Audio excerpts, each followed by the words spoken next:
का पैगाम, जिसमें अमन है, जिसमें सुकून है। ये इस्लाम का राज जो दिलों को जुड़ता है। इस्लाम है देने अमन, देने सुकून।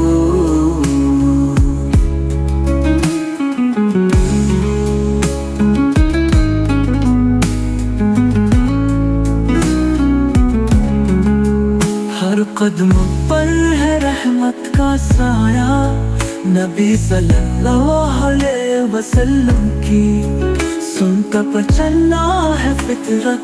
दीन इस्लाम दुनिया में रोशनी, हर इंसान का हक है, हर दिल की मोहब्बत उनकी राह दिखाए, दिलों में इत्मीनान। इस्लाम है देने अमन, देने सुकून। खुद से ज्यादा दूसरों का ख्याल रखो, मजलूमों का साथ दो, बेगुनाहों को बचाओ। यह है अल्लाह का पैगाम, यह है उसका उसूल। सच्चाई की राह पर चलना है हमें, दुआ है अल्लाह से हमारे दिलों में। इस्लाम है देने अमन, देने सुकून।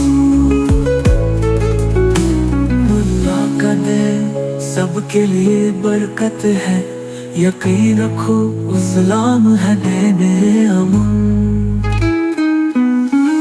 इस्लाम है देने अमन, देने सुकून। मोहब्बत का पैगाम, दिलों का नूर। ये है अल्लाह का हुक्म, ये है रसूल का पैगाम, जिसमें अमन है, जिसमें सुकून है। ये है इस्लाम का राज जो दिलों को जुड़ता है। इस्लाम है देने अमन, देने सुकून।